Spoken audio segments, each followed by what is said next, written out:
Difference, Fridays at 6, only on Channel 3 Eyewitness News.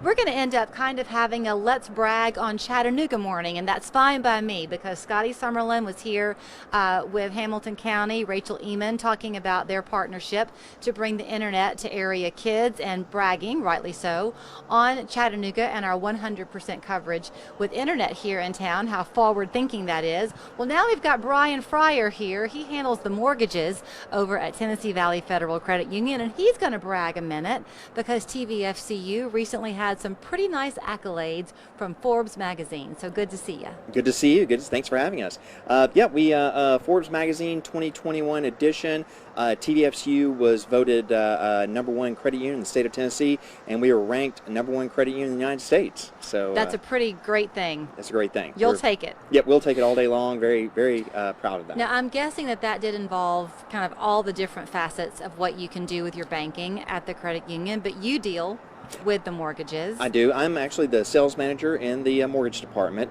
so I handle the origination side with a team of originators and loan officer assistants.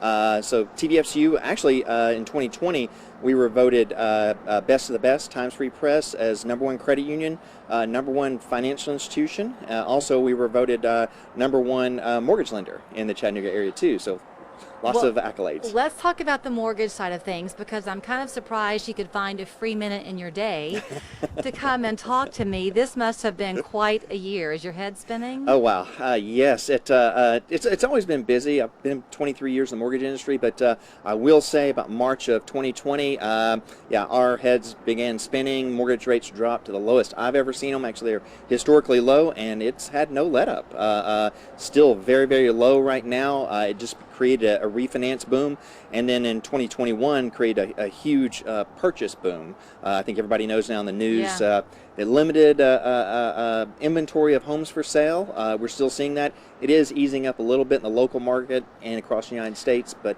it's still pretty limited right now. I'm glad that you mentioned, though, the number of years, and you said it, so I'll repeat it, 23. 23 years. In the mortgage industry, because you have seen a lot, and that therefore you can kind of advise people, first of all, on the continued value you find in your portfolio of being a homeowner. You can never go wrong with that. You never go wrong. It's one of the best ways to build wealth. The United States kind of leads in that homeownership, and that's just one of the ways, the American dream, everyone owning their own home and building wealth. Whether you're buying a new home, a starter home, or you're expanding, buying a larger home to have a family, or if you're downsizing. Right. The kids are out of school, they've moved on, you're empty nesters, and spouses want to get a smaller home. We're seeing all that nowadays. Hopefully the inventory will get better over time. We're seeing some of the prices level off a little bit. They're not going as crazy as they were. But homeownership, it is a big deal. It's part of the American dream. I might be asking you a question that just is not yours to answer, so forgive me, but you talked about the prices fluctuating and you heard about people having a bidding war, for houses.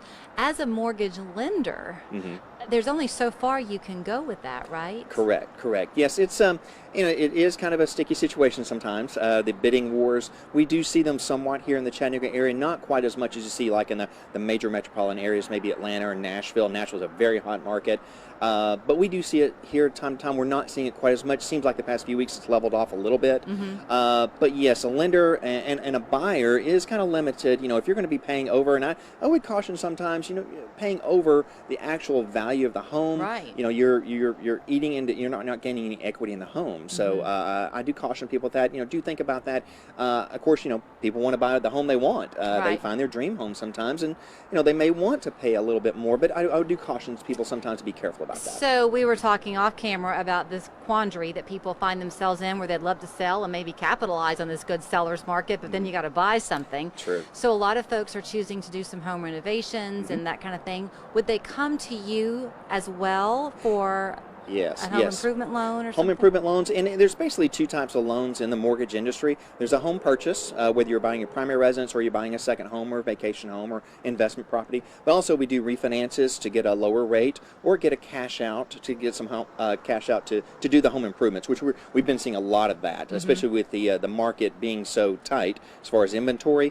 A lot of people are doing some improvements in the home, especially with COVID. People working from home, so they have a little bit more time. They're not doing that commute back and forth to work. When you talk about having equity in your home, phrase you just brought up, does that mean, Bryan, that is that equity based on how much you've paid down on the mortgage or how much your home value has risen? It is both. It is both. So let's say someone's bought a home a few years ago, it was worth $250,000. They paid $250,000 for it. You've paid down on that balance over the past few years, but also the home has gained in value. So it's going to be the difference between the estimated or the appraised value and the current balance, what is owed on the home. That's going to be the equity that you have in the home. But do you still caution people, because for a lot of folks then that equity has really risen, right? It has risen. And just from everything I'm reading, I don't think we're going to see any downturns, any major downturns. At least I hope we don't see any. That seems to be what people say.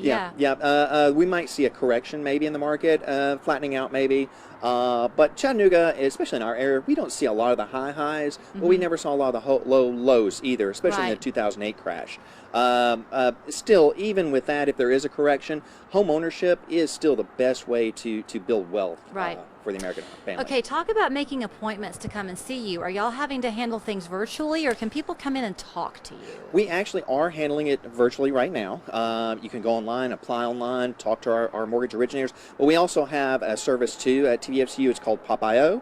That you can download it on an app, TVFCU app, and you can talk to one of our originators virtually. I have originators on staff from 9 to 5, Monday through Thursday, 9 to 6 on Fridays through our Pop.io, so they can virtually talk to someone face to face. Or you can talk on phone or apply online. Very easy. We have a minute left. Okay. The beauty of a credit union is that it is member owned. Correct. We are member owned. All decisions are made locally. I think we have over 160,000 members right now. So yes, all decisions are made locally, right downtown where I work in the main office at Chestnut Street. My boss, who's the VP of Mortgage Lending, is about 20 steps away from me. Two of our underwriters that underwrite our loans are right next door to me and share offices. So all decisions are made locally. So that's a great thing about a credit union. And there are no restrictions, I think, on how you can have an account with you, right? Correct. You do have to live, work, worship, go to school, or volunteer in a 13-county region, or be related to someone that's already a current credit union member. Okay. But pretty much, if you're in this area, we can make you a member. Pretty easy for you to find your way into their membership. If you want to learn more about how Bryan can help you with the mortgage side of things, or any other of the benefits they have there at TVFCU, their website, very easy. It is tvfcu.com. The phone number there on your screen as well. Bryan, thank you so much. Thanks for having me. We are continuing to focus on home a little bit this morning because we're on the cusp of fall. So for a little while now, we're going to begin to bring you a weekly garden tip, courtesy